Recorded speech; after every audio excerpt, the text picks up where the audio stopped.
I mean, we were like 110 watt radio station, so we've got like, I don't know, 10, 15 mile radius that people can listen on the radio. And some people actually do. Huh. We get calls for the doo-wop show. We get calls from this liquor store in Peabody, and they're playing us in the store, off the radio. No kidding. But 90% of our listeners are on the internet. Yeah. Well, let's talk about it. So, good afternoon. In studio with me right now is Joe Pelonzi. Pelonzi? How do I Pelonzi. Pelonzi. And Joe is an actor in New Hampshire. But that's not why I brought him in today. We can talk about what's going on in your life acting-wise, but since this is an arts type of podcast, I wanted to get into something that Joe does, which I'm fascinated by. Joe has, you tell him, Joe, what is it you're doing on Saturday nights? I have a radio station, Salem State Radio, that I work with, and I'm a regular on the Uncle Henry's Basement Show, which is a doo-wop show from 6 to 9 o'clock every Saturday night. There are right now 4 of us that do the show, so we kind of rotate. As like old-time DJs or something? Yeah. Yeah. Okay. And I also fill in on the 9 o'clock show, which can be one of two things. It can be a psychedelic show, or it can be what's called the Heart of Saturday Night, which is kind of eclectic. It's 60s, 70s, 80s, and 90s music. Usually the deeper tracks that people don't play all the time, or we can do some other kinds of themes as well. But yeah, that's what I do. So at least once a month I'm on the radio with Salem State. How did you get into that? What's the background to this for you? Well, it goes way back. When I was in college, and my undergraduate degree, which was at Bentley College. Oh, so you remember your college years? Is that yeah, I do, fondly. We had just a closed circuit radio station there that I got involved with. I was doing some theater there, and a couple of the people were talking about, hey, we do this radio show that's played. That was before the drinking age was all screwed up, so it was still 18, and so we actually had a pub on campus, and so the music that we played would get pumped into the pub. And it was during the mid to late 70s when disco was taking over. So there were very few places that still played rock and roll. And so the college really was enthused with us because most of the kids there didn't want nothing to do with disco. So we brought back rock and roll, and we played mostly that. So I kind of got involved with it there and kind of, learned my chops a little bit of how to do DJ. And then, when I graduated, got away from it, and, my career was I'm an IT professional, so there wasn't much time to do DJ type stuff, especially part-time. There wasn't many part-time DJ jobs. But, I grew up in Beverly, Massachusetts, which wasn't far from Salem State. Yeah. And I still had a lot of friends in Beverly and everything else. I'd go back quite a bit, and what got me kind of plugged in with the radio station there is something completely different. I'm also into classic cars. And I had a 57 Chevy Bel Air for a while, and now I've got a 64 GTO. Dang! And a lot of my friends down in Beverly also were into classic cars. And some of them were actually working at Salem State doing the doo-wop show. And doo-wop's kind of the thing, like we either really kind of like it or you don't care about it. What, you're telling me there's people who don't like doo-wop? Yeah, there's some, but quite a few of the guys that I was dealing with, or meeting and seeing at the classic car shows and the cruise nights and stuff like that. And one happened to be a very good friend of mine, Dave Pellegrini, that I grew up with. He was a couple years behind me, but we were good friends growing up, and he was doing the doo-wop show.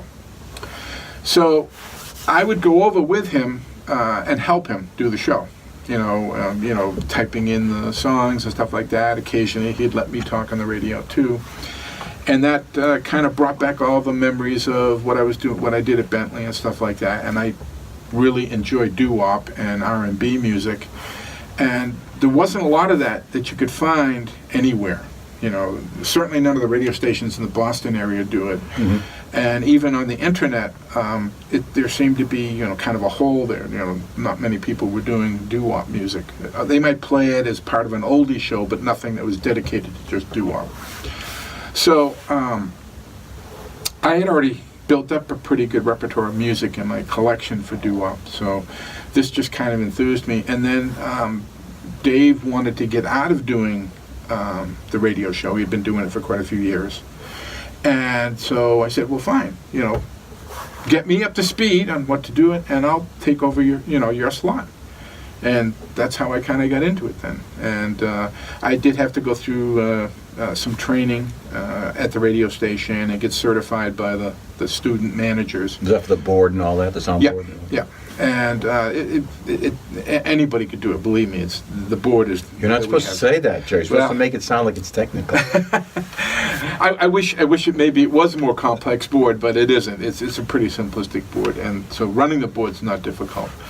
And that's how I kind of got into it, and I love doing it, even though it's a fairly long drive down. But I love doing it. And I love filling in on the 9 o'clock show because those are, psychedelic music is something that I grew up really loving in the Boston area. Was a big hotbed for psychedelic music in the late 60s and the early 70s with what they called the Boston Beat. And there were a lot of groups that came out of that doing psychedelic music. And it's the stuff they used to play on the radio stations after midnight because it wasn't mainstream and a lot of the songs were longer. So you had to kind of stay up past midnight to hear a lot of that music. Yeah. And there was other uses for it too. Oh yeah. But this is a public station, so I'm not going to talk about those things. Your love for music, where does that stem from? I think growing up, I was born in '56, so I really did most of it. Oh, we're almost the same age. I was born in '55. Yeah. Very good. Yeah. See, I knew we were about the same age. Well, we're both handsome, so yeah, that's right. It just made sense. And hair challenge. Yeah. So I did most of my growing up in the '60s. So I kind of caught the very end of the doo-wop R&B movement, which kind of got into like '63, '64, which led into the real modern rock and roll era, with the British invasion and stuff like that. Now, oddly enough, I was never a Beatles fan. That's bizarre. I found their music to be too bubblegum when they first came out. Yeah? And I was more into Eric Clapton, the Rolling Stones, Led Zeppelin later on, yes. Jethro Tull, all of them. Jethro Tull is my favorite performer. I've been to now 34 concerts. What? Are you kidding me? No, and I'm going to be going to my 35th. Well, along, my friend. Yeah, I have a lot of favorite groups, but that Jethro Tull is the one I've seen the most. Now, actually, it's 32 times because I also saw Ian Anderson do solo work as an evening with Ian Anderson twice, so I count that as still Jethro Tull. Sure, throw it in. Because he is Jethro Tull. Yeah, right, exactly. But, so I grew up kind of, part Boston Beat, part, British Invasion, but I also was a big Beach Boys fan, Dan and Gene, the surf music, the surf guitar music, and I just never got into the Beatles. And then I was following Clapton, early years, anything he did, Derek and the Dominoes, all that stuff, Blind Faith. And then I started picking up with the local Boston groups, like Aerosmith and Boston and groups like that, which were they were born out of the Boston Beat also, because they kind of grew up with the Boston Beat and then took it to another level. Let's define some stuff real quick. Give me a definition of what you consider to be doo-wop, as opposed to what came after it. Well, if you want to go with the hardcore classic definition, it's harmony with no, basically harmony with no background. Guys that would be standing on a street corner, just a cappella singing. Now, that kind of got, massaged a bit, and because there was only so much of that you could do. and then it turned more into, okay, anything that has a certain beat and a certain cadence was also doo-wop. But the hardcore people will say no, it's should be a cappella and it should be just harmonies. So, but I play a mixture of stuff. I tend to play stuff that doesn't get played normally. Not the B-side of an album? Yeah, the B-side of albums, or just older stuff that is almost R&B versus being just straight doo-wop. Now, I tell people when I start my show, I'll say, okay, I'm going to bring you what I think is the best in doo-wop, but I have what I call palate cleansers in there, and they will be either an R&B song, or I play some rockabilly too, because rockabilly is from that same time period. That's interesting. And there's some very good music in rockabilly, and that is kind of like doo-wop on a drug or something. Yeah. And it's getting closer to pure rock. Yeah. It's like a transition. Yeah. Music. Yeah, but it's the roots are doo-wop, but it's moving towards rock and roll. Can you quickly name a group or someone for doo-wop that comes to mind? Who's your favorite? What do you play a lot of? I don't really have favorites with doo-wop because I just love the music. And so I'll play anything, the Drifters, that's a name that comes in that people will probably recognize. Sure. But a lot of the stuff I play are going to be, who's that? I've never heard of them or whatever. And, but there's a lot of recognizable names out there. Yeah. But with rock and roll, I identify with certain groups, Jethro Tull, The Who, Boston, whatever. But with doo-wop, it's more just the music, And I could play a doo-wop song, and I could play 5 different versions of it, because a lot of the music would get covered by other groups. And you'll listen to it, and the differences sometimes will be so subtle, you don't really know which group it is playing it. No kidding. And it doesn't make a difference, because if you just enjoy the music, you enjoy the music. Yeah. But yeah, the songs kind of get passed around. And then you'd had things like where a group would have 5 different names. And as they're adding to subtracting people, or is it just because they... Whatever period of time it was, or something, when they did this song, they were called this, but when they did this song, they were called this. And it could be just slight difference, like a dash, or no dash, or apostrophe S in the end, when there wasn't one before. It was very strange that, when you see that, because, when you do a show, and people say, okay, well, it's a 3-hour show, what's it do? What's it take you, 3 or 4 hours to put it together? And it's really probably closer to 10 or 12 hours. Yeah, I wanted to get to that later, but yeah, I can imagine it would be. Okay, and I'll hold off on it. Sure, no, that's okay. That's okay. What you, if you want to, we can get into it. I was going to ask you, what does how do you build up to it? What's a typical Saturday night look like for you? Well, because I've got so much of my own music, I have a lot to draw from, but I try to keep track of what I've been playing recently, so that I don't repeat a lot of stuff. Now, invariably, I'm going to, because I forget I played this 2 times ago or something. But what I try to do is I try to keep pulling fresh material. Now, I can only do that for so long, and then I'm going to end up repeating it, but hopefully it's 2 or 3 years down the road before I get to that point. And it really takes... when I've got a show coming up, I really have to say, okay, I need 10 to 12 hours to put the show together. Because the first few hours are just pulling the music that I want to play, and kind of making sure, okay, have I played this recently? How much rockabilly do you want to mix in? How much R&B do you want to mix in versus just pure doo-wop?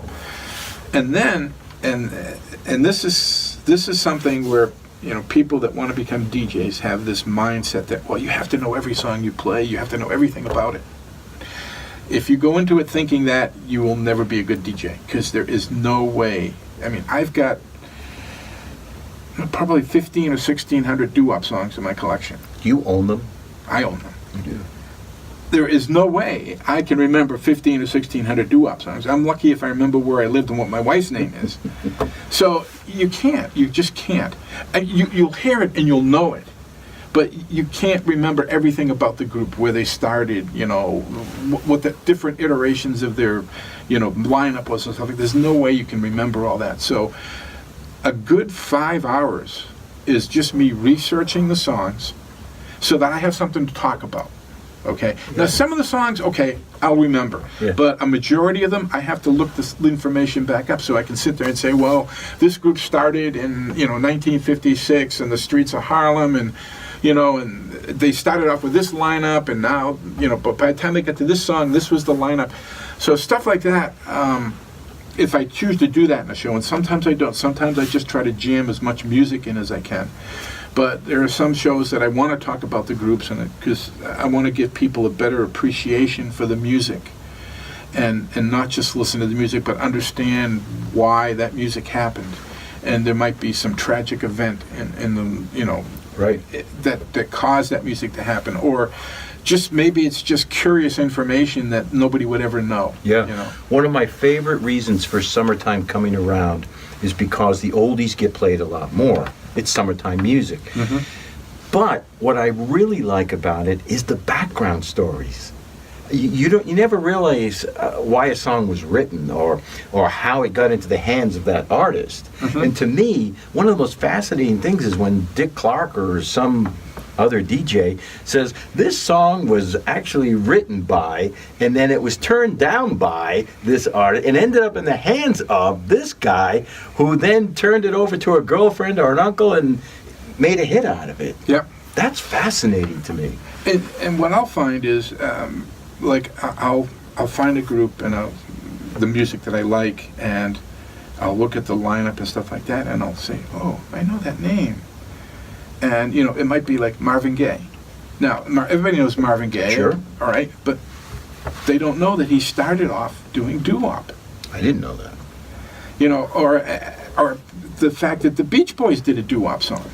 Seriously? And I play it every once in a while, and don't ask me the name because it's slipped out of my head, but they do a song that's really considered doo-wop. And when you think about it, pure doo-wop is harmonies.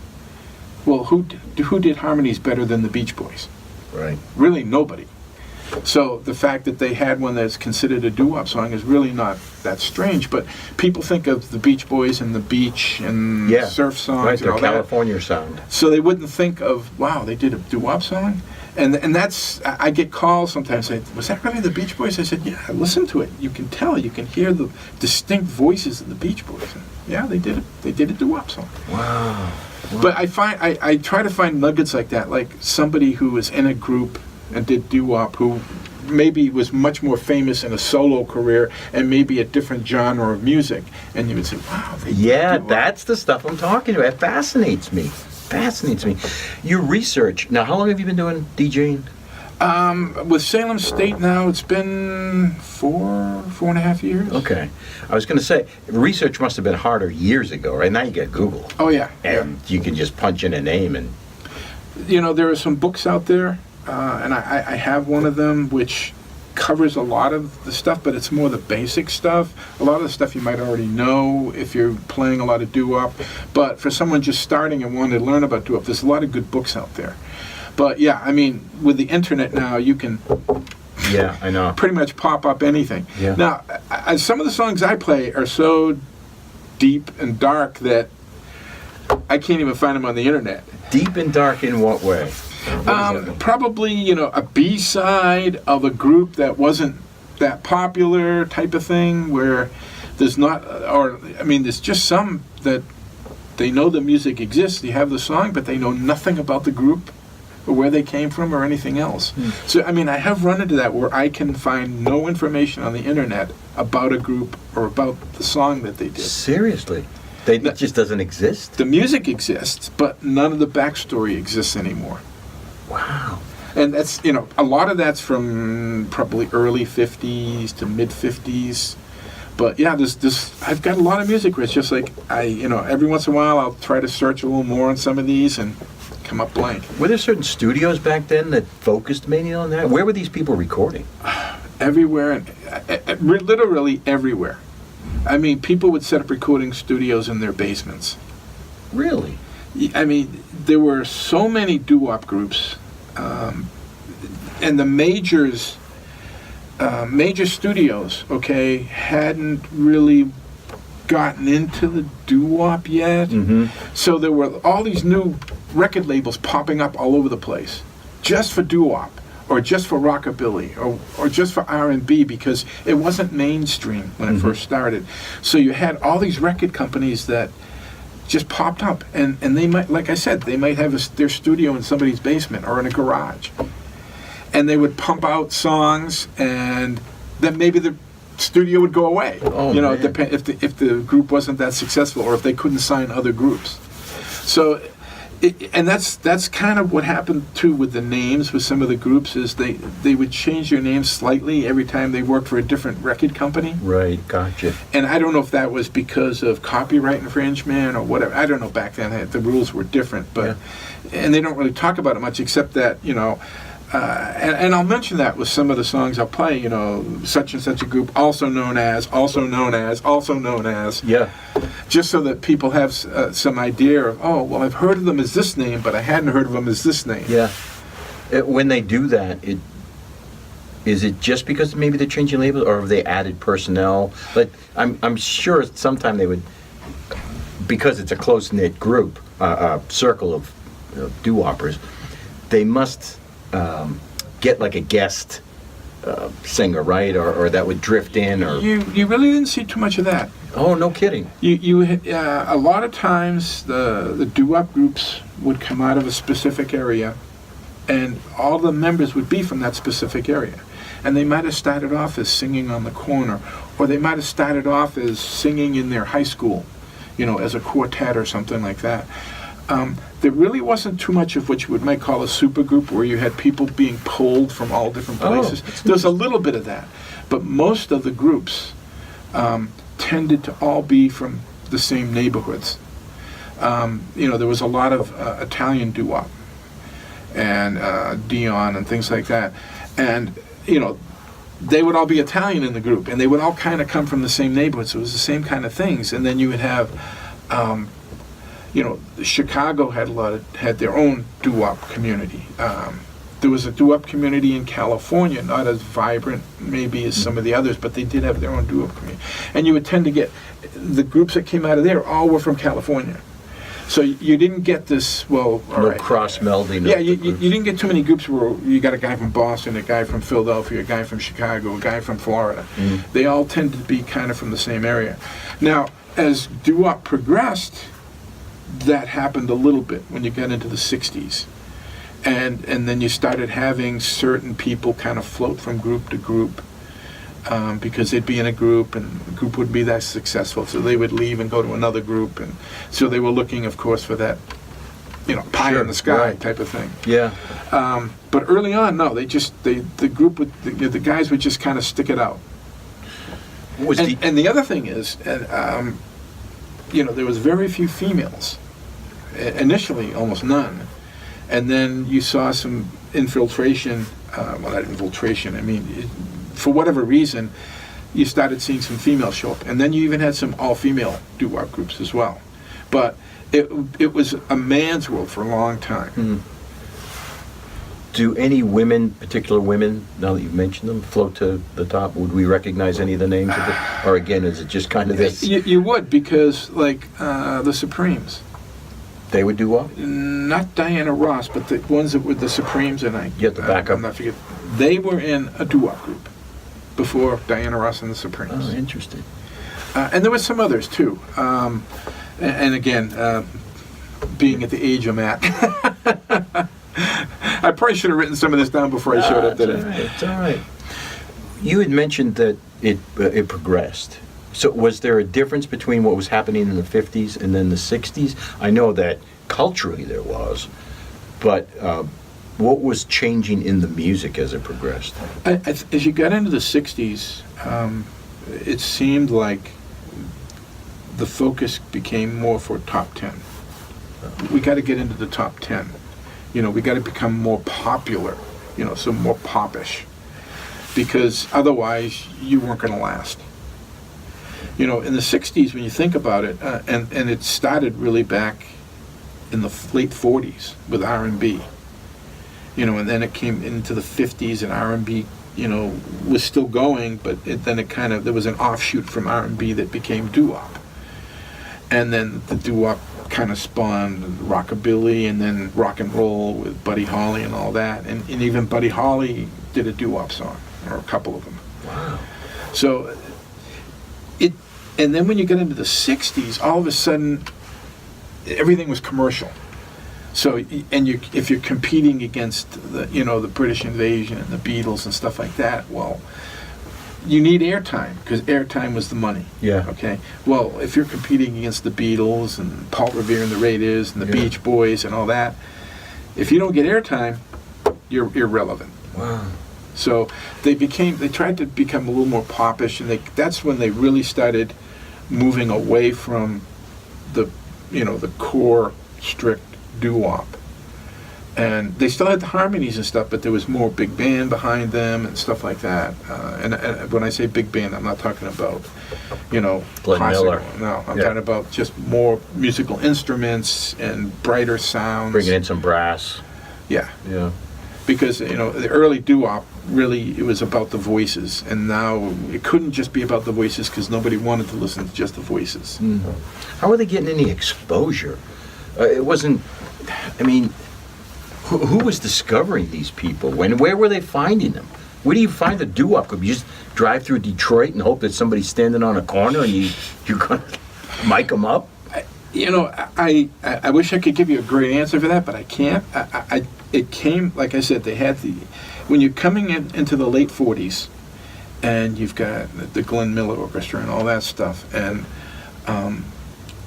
the baby boomers coming out of World War II wanted something more. They Glenn Miller, that was my parents' stuff, Right. And there was still the country stuff, but that didn't go with them either. So they wanted something. They wanted something they could dance to. They wanted something, they wanted to feel good too, Right. coming out That's of World what I War was II. thinking. Right. And Glenn Miller and that stuff, that didn't do it. That was okay. That's great to put a baby to sleep, but I need to get my blood pumping. Yeah. So that's when some of the R&B stuff started, and it wasn't exactly happy music per se, but it was different, and it had a different beat and a different cadence.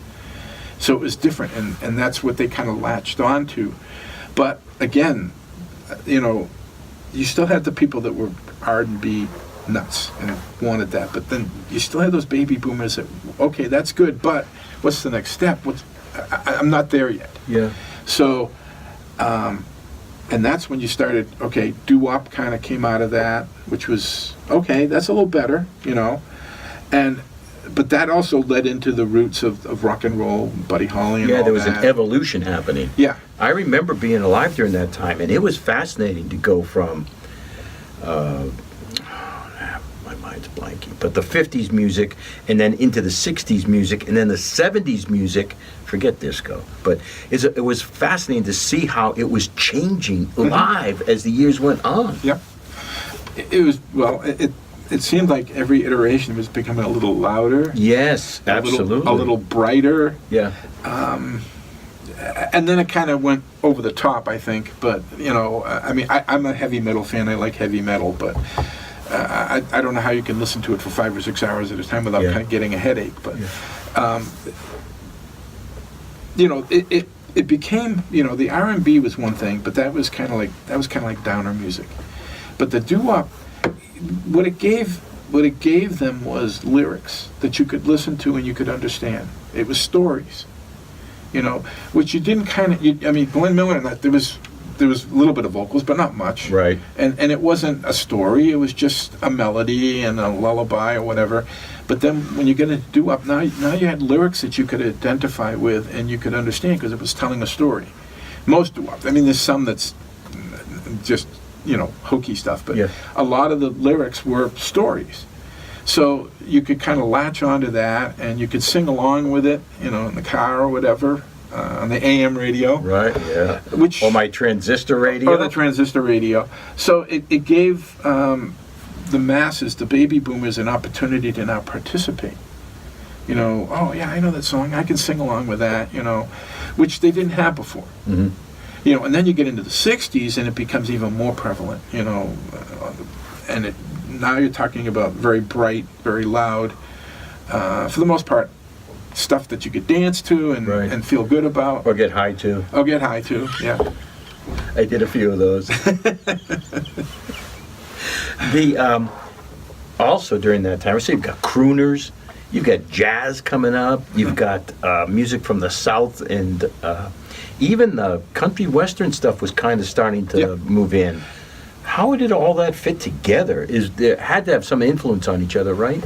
Well, it did, and even doo-wop. I mean, you got pockets of doo-wop that were all different. You know, the Italian doo-wop was much different than the Chicago doo-wop. And where was the Italian doo-wop popular? Where did? East Coast. Okay. Mostly New York, but you had some in Boston, some in Philadelphia. But it was mostly the Northeast Corridor is where Okay. most of the Italian came from. And that's where the big Italian communities were, when you Right. think about it. You know, New York, Philadelphia, and Boston were had very large Italian populations because they had all, you know, my relatives came over from Italy in the early 1900s. You know, my great-grandmother and grandfather were born in Italy, and my grandfather was born in Italy, and he came over when he was 2 or 3 years old. And they all, you know, settled in Northeast Corridor because they were coming over for jobs, you know. So you had these huge Italian communities, and you know, doo-wop was becoming so popular that, okay, if you're an Italian kid or, you know, and you're in high school, I want to be known, okay, well, this doo-wop's kind of interesting stuff. So they kind of did their own version of Italian doo-wop, which really was doo-wop, but it would have a little bit of a, you know, difference from the Chicago doo-wop. Sure, it'd be a regional difference, which was right? Midwest. Yeah. And you had Southern doo-wop as well. Not so much maybe from Florida, but, you know, Georgia and along in that area. There was some doo-wop coming out of New Orleans for a while. And then you had the California thing, which was really probably the most different. I mean, it still had the essence of doo-wop, but the structure would be a little bit different, and that's because it was California. Mm-hmm. And, you know, it takes on the look and feel of the area they came from. And like I said, you know, because the doo-wop groups kind of tended to be all the same kids from their neighborhoods versus, intermixing initially. So they developed their own style for that area, and everybody did that style coming out of that area. So you could sometimes listen to a group and say, oh yeah, they're from New York, or no, they're from Chicago, or they're from California, because you could just tell the style differences. Yeah. Oh, that's very interesting. That it would be regional like that, have that flavor to it. Now, when you get into the 60s, especially towards the mid-60s, when doo-wop was starting to kind of fade out a bit, and you started having cross-mixture of people, like, you know, a super group, doo-wop group might have somebody from Chicago, somebody from Philadelphia, somebody from California. Now it became more homogenous across the board. But at that point, doo-wop was kind of fading out anyway. Although doo-wop did survive into the early 70s. There was still doo-wop groups doing... Who were some of the hanger-oners? Oh, God, I'd have to go look at Joe. I know. That's all right. What? Did they ever have like a big concert where they brought in all these doo-woppers and? Sure, yeah, they would. There would be, concerts, but again, a lot of times might be regionalized. New York City would have these, like when Friedberg Friedman did the big rock concerts. Yeah. Well, before that, they did do some doo-wop shows, and they would have like 3 or 4 groups, maybe from New York and Philadelphia, come in and do it, and they would do a night of doo-wop. And Chicago used to have same thing, where they'd have 2 or 3, 4 or 5 doo-wop groups, in a single evening. So yeah, that did happen, but this was really before Elvis and the stuff. So concerts were kind of a new concept. Oh, gotcha. Right. I mean, you could go to I remember my mother used to go to the Frolics at Salisbury Beach, and they used to have a ballroom there, and they were big band music, right? And she would go there to dance, and that was, to them, that was a concert. going to see a big band playing Right. and being able to do the waltz. And But you get everything was over radio back then, right? So to get together wasn't a concert. You were just going really to kind of. Yeah, you did because you wanted to go dance and you wanted Yeah. to meet people. Whereas now all of a sudden this concept with, and even R&B did not bring up the true concert type of scenario. It was really, the doo-wop and then into the early rock and roll that, okay, people went to see a group, not just music, a particular type of music. They were going to see a specific group. Mm-hmm. And that kind of started a little bit with the doo-wop groups where, I want to go see that group because I know them. They grew up in my neighborhood or they grew up, 3 towns over from me. So I want to go see them, And then that fed right into the 60s when all of a sudden, okay, they had this big, explosion of concerts and everybody wanted to go see the Beatles or everybody wanted to go see the Yeah. Beach Boys or whatever. Did television have much impact on the doo-wop groups? Because I'm guessing prior to the 60s, there wasn't a lot of it being televised, right? No, and there really wasn't up until the late 60s. And Which is ironic then, because you're saying it was on. I mean, I'm sorry, late 50s, late Okay. 50s. Late 50s. And even then, though, it was really more, Buddy Holly and the Crickets and Big Bopper and that kind of stuff. Because you'd see people like that showing up on the variety shows. And you really didn't see a lot of the doo-wop groups. Yeah. Occasionally you would. And I'd have to go back and look, but I don't ever remember if a doo-wop group ever showed up on like the Ed Sullivan Show. I was trying to think too. I can't think of one, but there may have been. But I can remember all the other rock groups and stuff that showed Sure, up there. right. The British But- invasion was huge on Sullivan. Yeah, and the Ted Mack community hour and stuff like that used to happen. Again, I'm not remembering doo-wop groups per se, but there may have been. That's what I'm thinking. They were almost pre-TV. Dion and the Belmonts would show up occasionally, but they were kind of a crossover group. They would do some doo-wop, but they would also do more popular stuff. And whenever I saw clips of them on TV, they were playing more of their popular stuff versus Right. straight doo-wop. Right. So I'm not sure if doo-wop had enough mass appeal to show up on TV. It almost flew under the radar then. Is that kind of... Yeah, and I think it was also because people didn't identify with groups. There was so many doo-wop groups, and like I said, a song might get done by 4 or 5 different doo-wop groups. So they identified more with the song and the music than the actual group. Whereas when you started talking about Buddy Holly and all that, now, I got to go see Buddy Holly, and it wasn't just a particular song, it was the group. And I think with the doo-wop groups, it was more they were identifying with the music versus an actual group. So there was less impetus to go to want a concert because they could listen to the music on the radio, and they didn't have to go and sit and listen to the music. They could just sit at home and listen to it on the radio, and they just didn't identify with specific groups as much. So a group would sing a song, some other group might find out about it and then decide to do a cover version of it or their own version of it, flavor it with their regional doo-wop accents to it, and then that's how you end up with these multiple versions of one song. Yeah, especially if it was a popular song, if it did well. Yeah. Then the other groups would want to do it. And now with doo-wop, I think it's cross generational. I mean, people just like doo-wop. But even back then, when you had the groups in an area, well, their fans were in that area. The people would listen to them in that area because that's what got played on the radio stations in that area.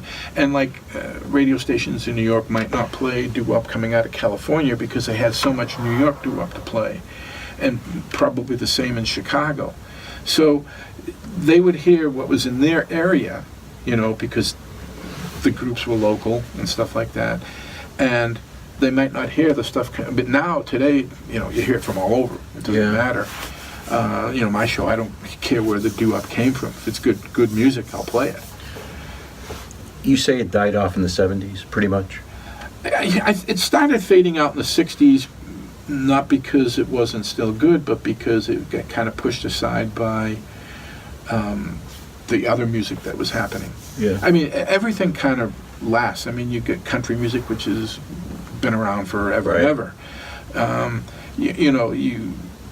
You know, disco kind of died out. Thank you. Yeah, thankfully. But, you know, that led into rap and stuff like that, which is still going Yeah. strong. You know, rock and roll is still going strong. It's changed. I mean, you still got some of the old groups, people older than me, and I still go see them in concert, but The Rolling Stones, for one. Rolling Stones, Aerosmith, another one, another group from the North Shore of Massachusetts that I grew up with, and actually got to meet because they came and played at my high school. Oh, yeah? Yeah, Wow.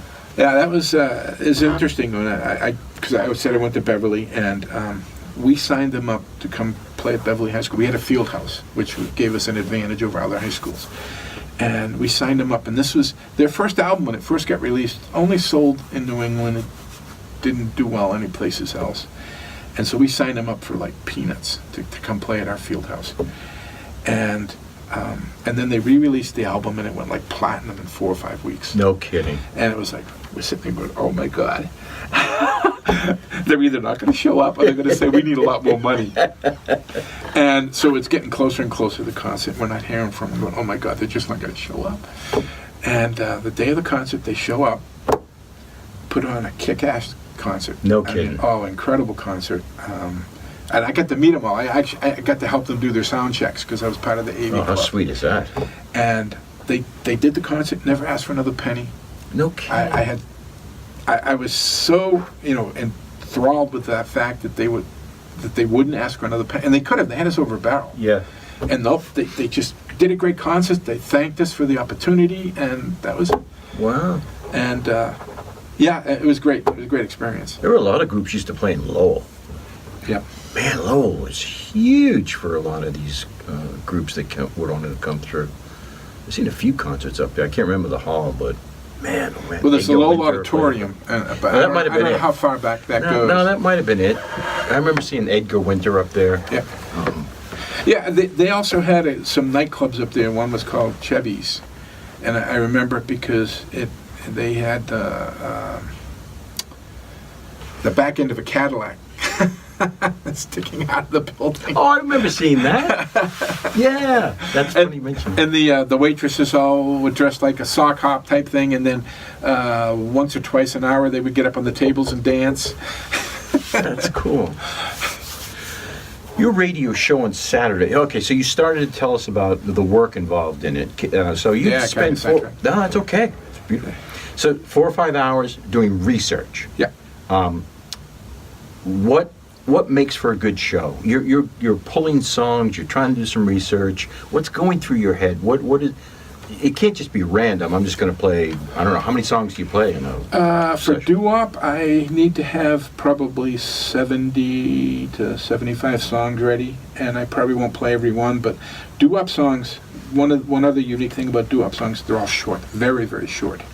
Time or Less than 2 minutes on some. oh. I mean, usually like a minute 50 to 3 minutes is about the range, most doo-wop. There's very few that go beyond 3 minutes. Very, very few. So you got to play on a lot of music. And what was I going to say now? No, we're talking about planning it out. Yes, How you yeah. pick 'em. So I usually would have 70 to 75 songs on my playlist. And sometimes it's just random. Sometimes I'll just pull songs and say, oh, yeah, okay. Sometimes I'll have a theme. Like what? One I did not too long ago was I did 60 year. I did a 60-year theme. So I took every song from the years of 60 years ago. All my music came from that year, and it's amazing that you can do that. But yeah, it's very easy to find 70 or 75 songs from a year. Really? Okay. And because there was so many groups and everything else, and so I and a couple of them I said they were from that year, and then I found out afterwards they weren't, but that's okay. Was that from an audience member? From Yeah, somebody else? yeah. Well, actually, it was from the guy coming on at 9 o'clock. He says, "Oh, by the way, that song's from the year later." Okay, Doug. Okay, Smart. thanks. But yeah, or I might do that was then, this is now type of thing where I might have a group from like early in their career and then from later in their career, or maybe one of the people in there did a solo stuff. So there could be that much difference in a group as they matured? Oh yeah, yeah. Especially if they exchange, changed out some of the lead singers. A lot of those groups back then were, let's just say, not angels, and so you would have some that would no longer be able to, no longer be able to, or incarcerated. There was a group that started from incarcerated. That's funny. People. No kidding. They started off in prison, and then when they got out of prison, they continued on. But so you would have some that just have to change because people have passed away or whatever, and it could be just illness too and things like that. So and there's a good theme for you, Joe. Doo-wops that are somehow related to prisoners. They use that sometimes. That's a good one. I may try using that. But yeah, so I try to do themes sometimes, and or I might just say, okay, I'm only going to pick songs from these years, that type of thing. Or one show I did, which was a lot of fun, was I only did covers. So every song I picked was a cover of a song somebody else did. Oh, wow. And I would say, okay, guys, tell me who did this song originally, or tell me who's doing it now because you know the original. Yeah. And stuff like that. So just to kind of make it interesting. And also, with my, because I do a lot of theater, and I usually have at least 2 segments where I spend at least 5 minutes talking about theater and what's going on. In your radio show? Yeah. How does that tie in? How do you... It doesn't. Oh. I just do it.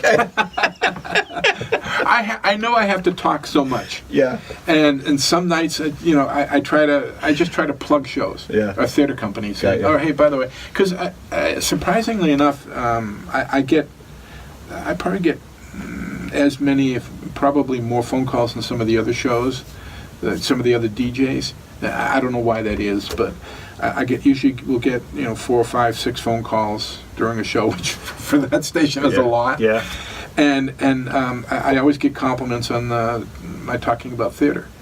And what I do is, if I'm in a show or I'm associated with a show, I'll talk about that. But I talk about anybody, like Nashua Theater Guild, any of the groups in the Southern New Hampshire area. I'll say, hey, by the way, if you guys want to, cheap entertainment and you don't have anything to do this weekend, or this coming weekend. Oh, that's a nice plug. Nashua Theater Guild is doing such and such, or Bedford Off Broadway is doing such and such, or Majestic's doing such and such, or whatever, Manchester Community Players. Oh, that's nice of you.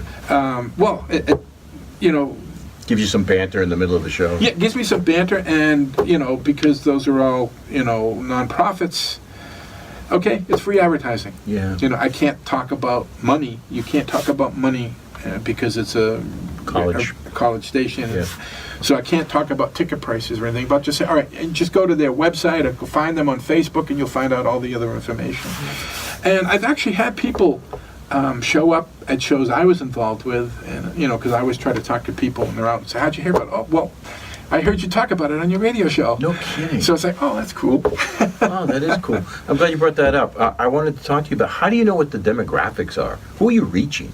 So what's you had kind of briefly mentioned to me earlier about, I don't know, was it 10, 15 miles? What's the radius of the station? Probably like 15 miles at best. Yeah. And then it's streamed though, right? It's on the internet, yeah, and that's where most of the people listen. How many people still listen to radio with an antenna?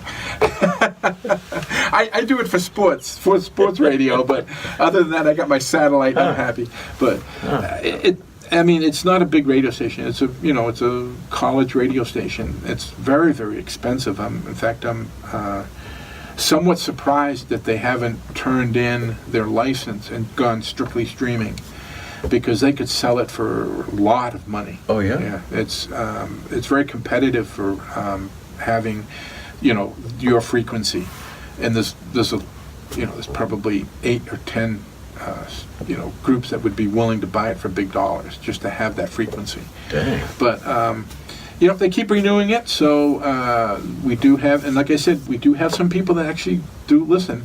There's one guy, he has to get in his car, drive down to the end of his driveway to pick us up, but Really? he does it. Really? Yeah. Did you tell him it's on the internet? He could just go in his bedroom and... No, he doesn't have click. internet in his house, evidently. God. But he does, every Saturday night he drives down the end of his driveway and listens to us, and then drives back up at the Oh end. my God, it's fascinating. Are you finding that it's all old folks like us that are liking it, or is there No. a lot of young people that are picking it up? Quite a few young people now. I advertise via Facebook, which is probably how you saw It is, what I was doing. yeah. And so I've got quite a few people that, I'll put out saying, oh, hey, by the way, I'm going to be on Saturday night doing Uncle Henry Basement. If you've got any requests, message me. And I usually get a few requests every show. And I get a lot of other people just asking me about the music and asking me, like you're doing, Yeah. okay, how did you get into this? How did you get to doing this and stuff like that? So, and I'm always happy to chat with people about that. Do you find any type of resurgence in doo-wop? You know how everything seems to come around, makes a full circle. And some of the music today, you can't understand it, and it's not really music, it's just sound, and it's clutter. And so I was wondering if maybe you see on the future, on the horizon, a resurgence in it? I do a little bit, but the problem is that that resurgence is just playing the old music, okay? Yeah. There's no new music coming out. Surprisingly enough, there's still new rockabilly coming out. Brian Setzer. Oh. He did, when he got out of Stray Cats, he did rockabilly for a few years. Now he's doing more of the orchestral type music. He's still very interesting. I play a lot of Brian Setzer on my show. Oh, yeah? From his doo-wop years. And, but other than like an occasional person like that, I don't really see any new doo-wop coming out. Mm-hmm. So there has been a bit of a revival, but it's listening to the old music, so Yeah. it's like people listening to the Beatles or Elvis So there's no Presley. like groups that, what are they called? The groups where it's not the original group. Like there'll be a group that tours doing the Beatles music. They look like the Beatles, sound like the Beatles. Yeah, a tribute band. Yes, thank you. I haven't seen any. There is a couple. There's actually one in New Hampshire called the Bel Airs. Okay. And they go around and they play The car shows? They have done car shows, but they also play at the not festivals, oh my God, I can't think of the word now, but like the fairs. Yes. Fairs. They play at fairs Like and stuff Deerfield like that. Fair. Deerfield Field and stuff like that. And I did see them at some cruise nights and car shows, and they're very good. They're very, very good. But it's not new music. They're just singing the old music. So there's no more. The creativity isn't there anymore, or at least I haven't seen it. Now that doesn't mean there can't be groups somewhere that are creating new music, but they're not getting the exposure if they are. When you do your show, is it all digital? Do you do any actual... CD? You mean records? Yeah. Yeah, we're set up to do both, album Yeah. and 45s. Yeah. I don't, only because it's such a pain in the neck. Oh. It's a lot of time to try to do an album show, and I have done it on occasion, but it's much easier for me to digitize it and either play it off my PC or create custom CDs and play it that way. The songs are so short for doo-wop that, and there's two turntables, but you're going to be constantly working the two turntables, because by the time you start one song, and then you've got to find the spot. If it's not a 45, you've got to find the spot on it, and you've got to back it up and go forward. And by the time then that song's ending, it's a constant battle of going back and forth with the turntables. And while the music purist in me says, well, that's what I should do because that's the best music. Mm-hmm. The vinyl still gives you more of the music than any other medium. It comes down to how much time do I have to do it. Yeah. Yeah, it must be a pain if you have like a minute and a half, you got to pull it out of the sleeve or find it and get it ready and set it up and... Yeah, and you've got two turntables, so you could be doing back and forth, but you also have to type in the name of the group and the song, because that has to go out on the airs as well as to what the song in the group is. Well, that's for all the new radios that have the scrolling. It's an FCC requirement. Oh, I didn't know that. Yeah. So, sometimes some of these songs and some of these group names are very long. So, and you're trying to type that and watch. So, it just sometimes becomes down to how much time do I have. Now, when I do the 9 o'clock show, sometimes I will do that, and some of the other DJs do that on the 9 o'clock show. They will play albums, but those songs tend to be longer. Like the psychedelic show, you could have songs that are 7, 8, 9, 10, 11 minutes long, and you got plenty of time to type it in and then go set up your next song. Yeah. Or you might do a mixture. You might do some digital and some album. But with the doo-wop show, I just find it difficult. If I have more albums than I do 45s. So if I had all 45s, it might be a little bit easier because I know where the beginning of the song is. Sure. I don't have to find it. Right. I never thought of that.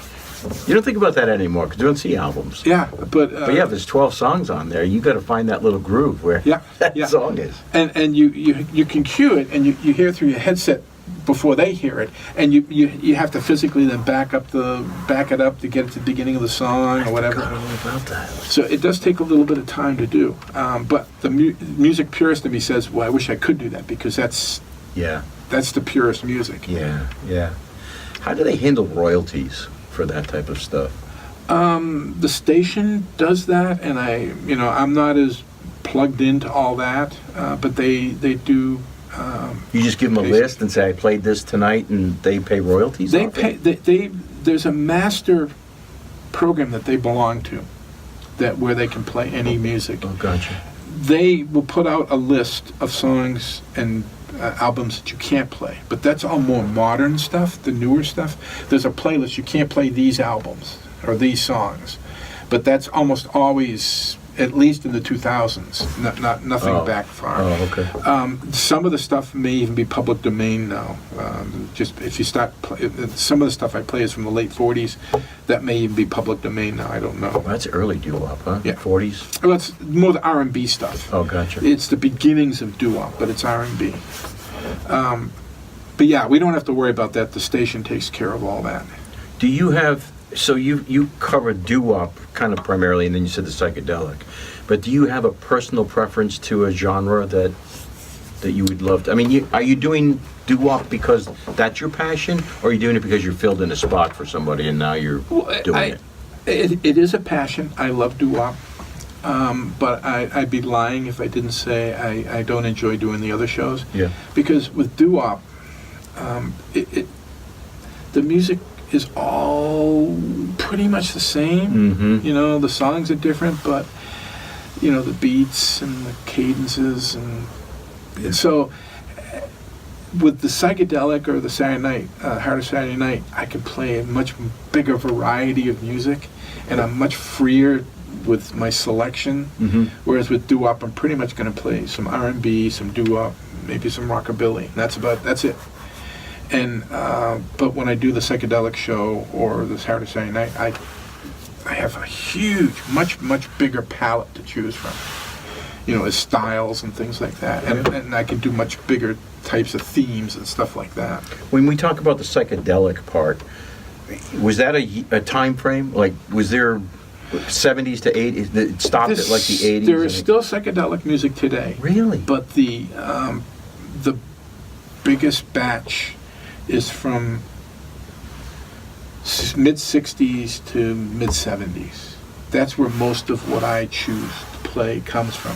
But there's still music, more modern music, that's considered psychedelic. And what made it, for people who don't know anything about that music, what gives it that term, psychedelic? What's happening to the music? It's hard to describe. I mean, it's easier when you listen to it, but it's the kind of music that will get in your head, and I know stoners love listening to it because it helped them expand or whatever. Yeah. But it's just it's the kind of notes and the kind of instruments and it's so much different. It It's doesn't. not synthesizer stuff, that's not that. There could be psychedelic with synthesizer as well, but with rock and roll, it's all about the beat Yeah. and everything else. With psychedelic, there may not be a beat.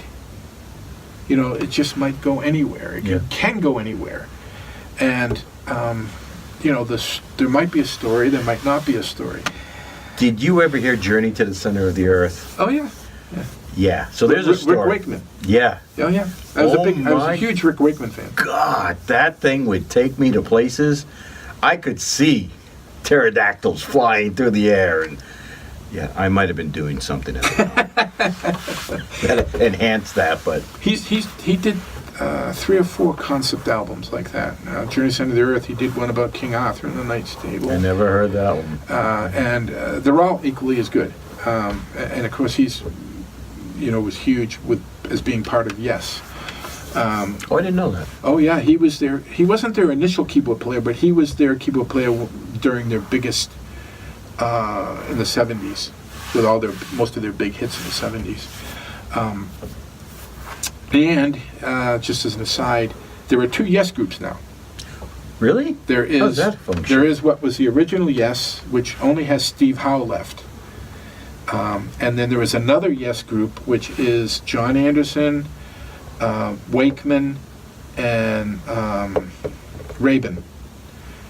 Now it's strange, but John Anderson left Yes because he was having some issues with his throat, and instead of waiting for him, they chose to replace him. So they're on like their 3rd replacement for John now, and then the bassist passed away. The drummer may still be one of the originals, I don't remember, but Steve Howe's really the only one that I identify with in the original Yes. And then John Anderson got together with Wakeman and Rabin, and they toured, and I actually got to see them.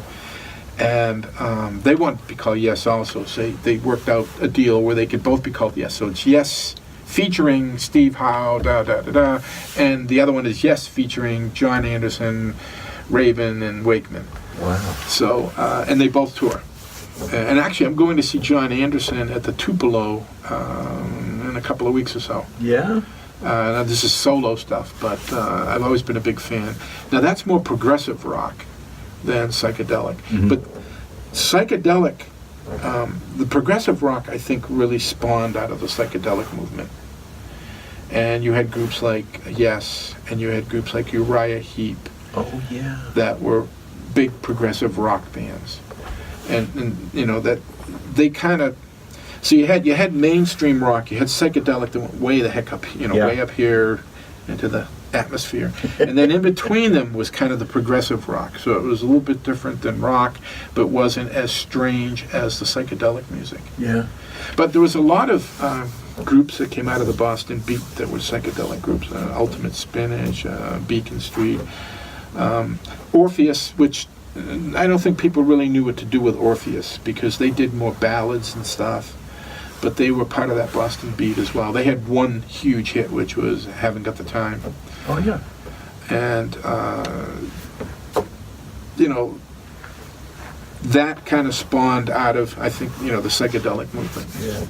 It's funny, just the term takes me back to like lava lamps and black lights and all of that.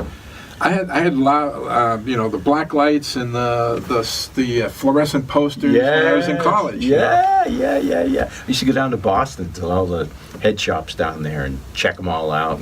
They have a room with the black light going and all the different posters, and you'd be scanning through them. Yep. That was crazy. Spencer's. Yes. Well, they kind of came out of that now, right? I mean, yeah. That was where you went if you wanted the fluorescent posters. Was Spencer's. Oh man. And they're still around, I think. Yeah, I haven't been in a mall in a while, but I'm assuming I don't think anyone's been in a mall in a while. That's part of the problem with the malls. If you personally had one, they give you Saturday night and they say, Joe, play whatever you want. What's hitting the turntable?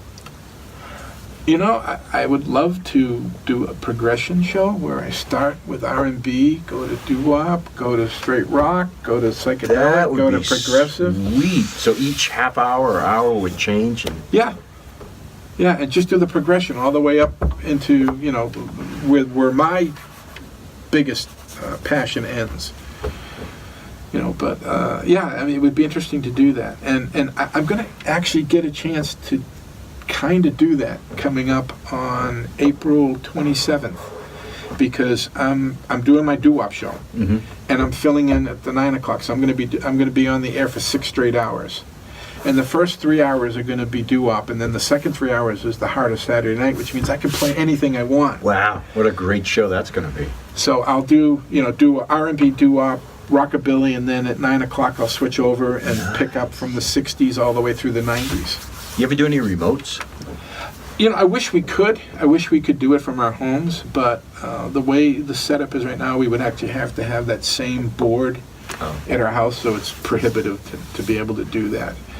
I'm hoping at some point in the future that they can, that the station might be upgraded enough that we could do the shows remote. It would be a lot nicer. Yeah, because you go to a lot of these diners, the car shows that always come up. They're popular. Man, it's amazing how popular that stuff is. Yeah. Get those old cars. I had a friend who had a, was it a 55 Corvette? It was a split-top Corvette. Man, that thing was gorgeous. He would tear that thing down and rebuild it, but boy, you could hear it when he would start that. You go to some of the car shows and even the cruise nights, and they're always playing classic rock or 50s and 60s rock, because that's kind of the music that goes with the car. I mean, I've got a 64 GTO now, and it's very fast. It's a 389 tri-power, so the 3 carburetors, 4 on the floor. It's a convertible. Do you work on it yourself? I do a little bit of work on it. Yeah? I do have a mechanic because I want it to work right. And especially with 3 carburetors, I don't ever try to tune that. That's insane. You need special things for it and everything else. But and I always have mostly 60s music to play in the car when I go to car shows and stuff. You got an 8-track in there? No, I actually have a more modern radio. But Shame on you. It looks like an old radio, though. Oh, all right. I'll go for that then. Yeah, it says Pontiac on it. It looks like an old push-button radio, but it's a more modern radio. Push button. You're going back. Yeah. Oh, my God. Push button. Man, you have ashtrays in there too then? Oh, there's an ashtray in it. Yeah, it doesn't get used, but there's an ashtray in there, and a cigarette lighter, which is where I can plug a GPS in. All right. Well, is there anything we didn't cover? Anything about your show you want to talk about specifically? Well, if you want to spend a couple minutes talking about theater, I would love to. I am very active, as you know, in southern New Hampshire. I'm probably doing more directing now than acting, only because of my age. Did you just direct the last Bedford off Broadway? I meant to get down there to see. No, Sylvia. That was directed by Courtney Ower. Okay. And it was very, very successful. Very successful. It's an interesting show. Yes, isn't it? Yeah. And we had the perfect person playing the dog. Yeah. I saw all the Facebook pictures. Yeah, Sierra. She did a great job with it. I'm going to be directing our spring show, which is Laughter on the 23rd Floor. I love that show. Yeah, we did it up at the Winnipesaukee Playhouse. I went up and saw it. Oh, you did? Yeah. I like it, and I think it's Neil Simon's funniest play. Now, because it's going to be in Bedford, we have to clean up some of the F-bombs. Well, we have to clean up all the F-bombs. Yeah. There's only about 30 of them in there. I know, I said them all. Yeah. And we can't do that where we do the Bedford shows, but we'll figure it out. We'll work around it, but I got a killer cast, so I'm really happy with the cast. It's a great show. Oh, it is. I didn't realize what a great show until you do research on it. And you begin to understand that it's all about Sid Caesar. Yeah, the show of shows. Yeah, and the the people he had surrounding him to write the jokes. Yeah. You've had Mel Brooks, Carl Reiner. Eventually, they had Woody Allen come in. I mean, talk about a cat. That would have had to play a crazy writing room. Yeah, and it comes through in the humor and the things that go on, and. Yeah, I mean, and people ask me, what's it about? And I try to explain to them, and Sid Caesar, I have no clue. And I said, well, think Think the Dick Van Dyke Show or the Alan Brady Show and the writers. When you had Yes. the three Yes, writers. exactly right. And now just expand it where there's 6 or 7 of them. Yeah. And that's what it is. They're writing the show for Sid Caesar. And he's just crazy. I mean, he is just off his rock. Well, the guy that Yeah. Max Prince Yeah. in the play, Yeah. he is just off his rocker. And I have someone who's played the role before. Rich Hurley is Yes. going to Oh, do the role. wonderful. Yeah. And Mark Morrison, if you know Mark I don't know Morrison. Mark has done mostly in Massachusetts, but he's come over into Southern New Hampshire. He's very, very talented. He directed the show when Nashua Theatre Guild did it. Oh my gosh. So he knows the show very well. But I'm really happy with the cast. That goes up in April? That goes up in June. June. We're doing the read-through this coming Sunday. Oh, okay. And then a couple weeks later, we actually start rehearsals. Oh, you're going to have so much fun. Yeah. And I actually, I'm filling in for someone. I'm going to be in the Majestic, their last dinner theater show for the year. Which is? Is Anybody Out There? Which is, it's a cute play. It's very, very funny. It's a great dinner theater show. Where do they do those? They do those at the Executive Court. Where the Yard used to be, which is now the Backyard Brewery in Manchester. No, I'm not familiar with Manchester so much. Anyway, the same people own the Backyard Brewery, the Executive Court, and a hotel, and it's all right at the intersection of Mammoth Road and 28. I know where Mammoth Road is. Yeah. Okay. And they have a portable stage that they set up in the bank, one of the banquet rooms, and they do their dinner theater there. It's nice. It's nice. It's a harrowing situation because you don't get to actually move in until Thursday night. So you move in, you get set up, you do your dress rehearsal, and then you get 3 shows. Oh my God. But his Black Box Theater at his main studios the stage is 1 foot shorter than the temporary stage. So you basically at least know how much space you have Oh, to work that's with. good. That's real good. Those places usually sell out too. Dinner theater's pretty popular. He does pretty well with it, yeah. I know Lend Me a Theater does a lot of dinner theater. Yeah, Mo Demers Yeah. was in Sylvia. Yeah. Did She it- was? Oh, she did it. She played 3 different people. And most everybody thought it was 3 different actors. She just did a phenomenal job. Mo's a great actor. Yeah, I know. And we were talking about Lend Me a Theater because she's looking for a director in the fall, and I'm hoping that I'll get a chance to do it. And it's going to be a dinner theater at the Tupelo. Ah, nice. They sell out, and they sell out early. Oh yeah, she basically can make her whole budget doing Yeah. one show at the Tupelo. I know, So, isn't that insane? yeah. Wow. I know Ghost. I'm involved with a few different theater companies. I'm the artistic director at Bedford, and I'm also the artistic director for Ghostlight Theater. And then I'm a vice president with NHCTA. We put on the New Hampshire State Festival every Yeah, year. I just had Brian in here the other day. Brian Halpern from. Oh. He was the head of it for a few years. No, that's NHTA, Oh, the Hampshire geez. Theater Awards. Okay, so NH what? NHCTA, which is the Hampshire Community Theater Association. We put on the festival every year. You know what the New Hampshire State Festival is, right? It's a competition? Yeah. Oh, gotcha. Yeah, we put that on every year. But Ghostlight, we kind of went into hiatus for a couple of years, and now we're coming back out. Who's Ghostlight? We're kind of a pirate theater organization. We don't have a home. Was which it? is Yeah. it was started by a Is it- bunch of people that came out of Northern Essex Community College. Oh, maybe I don't know them then. I was thinking it was the Joel Mercier, George. No. Got you. No. Got you. This was Mark Morrison, Craig Ciampa. Oh yeah, I guess so. And most of the originals are gone. There's only a couple left, but we do. See, with Bedford, we do mostly family-friendly stuff. And so when I want my dark side to come out, that's what I got Ghostlight for. So I can let my dark side out. Where are they out of? Where are you based on that? We're not. Oh. We're a floating organization wherever we can find space. Oh, that's a shame. Now we pitched a show at the Hatbox, but Yeah. we don't know yet if they're going to. Oh, you just recently pitched Yeah. it then? Yeah. What'd you pitch?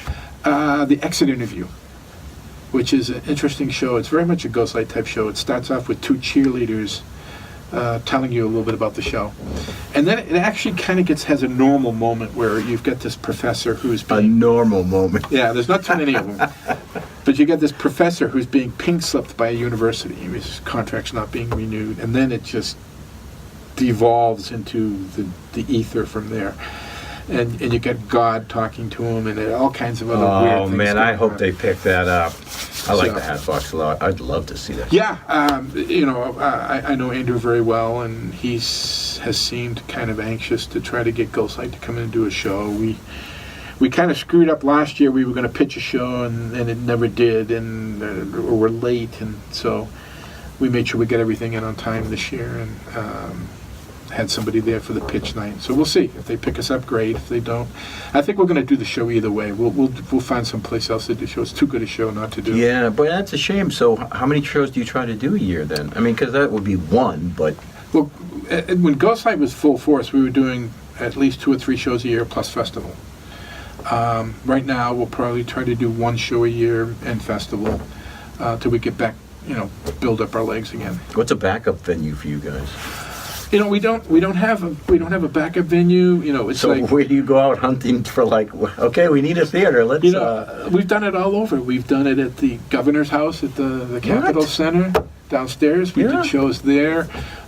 We've done it at halls. We for a while we were doing it at a club in Lowell, where we would have to build the stage each time we did a show, which was kind of a pain. But they had a cash bar, so that got more people to come in and see the show. Yeah, of course. But we've played all different places, So we've done the Derry Opera House. We did Romeo and Juliet in a trailer park at the Derry Opera House. No kidding. So we've been all over the place, and we're sort of a pirate organization. We Yeah. don't have a home, so So do you prefer directing over acting? I like both. As I'm getting older, there's less and less roles for me to. Don't I know that? The only advantage I have is most people think I look younger than I am.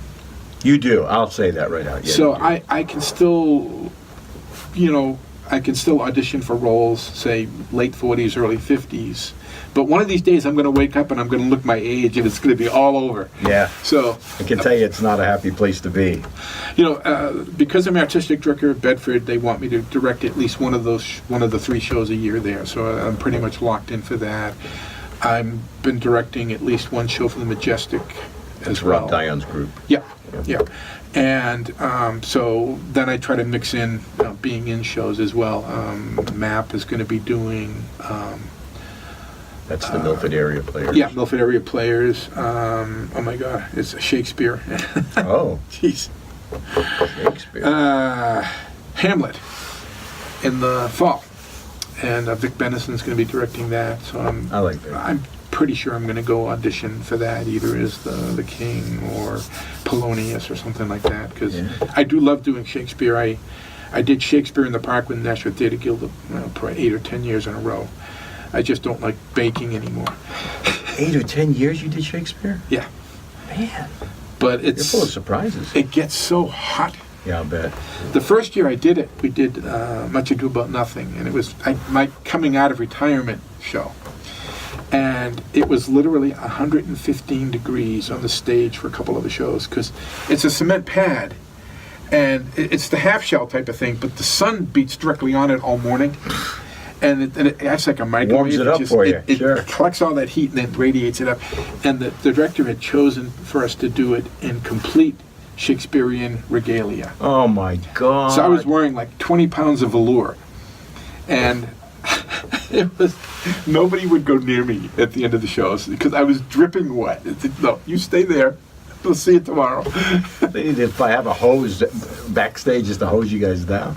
And I was on stage most of the show. I didn't have a huge role, but I just seemed to be on stage a lot, so I didn't get a chance to go behind and cool off and get some water. It's just like, oh my God.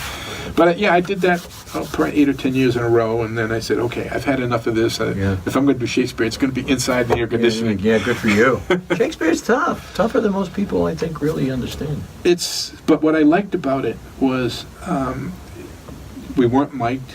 It was like theater was done originally. You Yeah. had to project. Yeah. And you had to, kind of embellish your movements because people might be Novel sitting. thought. Yeah, people were sitting far away, so you had to, overboard with your movements and stuff like that to let them know what you were doing. And it's more pure theater than, a lot of the shows people are mic'd and stuff like that, Yeah. and it becomes so antiseptic and so vanilla, Yeah.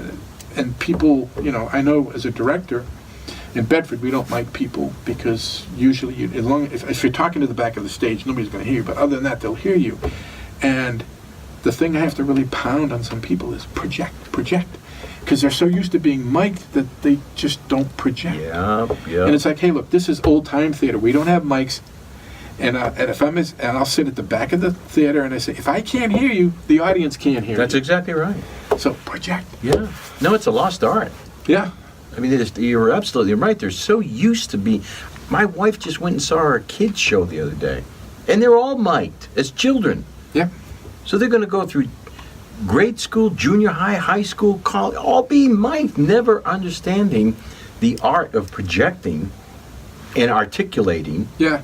Well, the worst thing, my biggest fear is in a show where you have to talk in hushed tones or you have to whisper.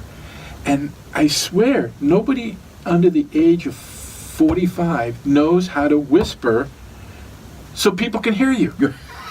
It's like, yes, it's a whisper, but the audience still has to hear you. You can't really whisper. That's right. And they don't understand how to do it. That you have to be up here normally so that when you whisper, they can still hear you when you're here. And it's a whisper. Right. But it's a very loud whisper. Yeah. And when you're up here being loud, it's not loud, it's not harsh loud. Right. And I apologize because the people can't see what I'm doing with my hands, but you have to bring your voice up to a very high level so that when you want to talk in a hushed tone, they can still hear you, but there's a big enough difference that they know you're whispering or you're talking in a hushed tone. It's called a stage whisper, but it's not. And trying to explain that to people that have always been mic'd or something, it's hard to get through to them sometimes. Yeah. And I'll get them to talk in the higher, but then when they go to the hushed tones, they always drop way down too low. Devastating for a show. Devastating if they do that. And if it's adjudicated, that's going to be the note. Well, you could should not be. hear them. That's right. And that should be a good note. I mean, that's the point to adjudication, is to let you know what you screwed up. Yeah. Or did well. All right, buddy. I'm so glad you came by. Yeah, I like I said, I'm honored that you would want me here. So. Well, you are welcome. I knew you had fascinating stories. I knew you did. And so we don't let Ray off easy here. Ray is an outstanding actor himself. I've gone to see shows just to see you. Oh, thank you. And I can't say that about a lot of people. Now, most of them were up at Winnipesaukee, but I like going up there anyway because especially their new facility is beautiful. I know. And I'm going to tell you what my favorite show was with you was Of Mice and Men. Oh, when I played Candy, the one-armed guy. Yes. That was worthy of Broadway, your performance in that show. It was outstanding. Thank you. And I like the show. I'm actually hoping to direct it at some point, but you really brought that character to life. They killed my dog. But I mean, I've seen you in a lot of other shows too. But if I had to pick a favorite, it was that one. That's the first one I won an award for. That was pretty cool. It was well deserved. Thanks. Very well deserved. Thank you. Well, you paid your dues. Thanks. All right. Thank you for coming by. I hope we get to do this again. And you've got some more stuff coming up. I would love to. I have every other Friday off, so. All right, that's good to know. Yeah, it's great. My company works a 9/80 schedule, so that's kind of nice having every other Friday off. Perfect. Thank you, my friend.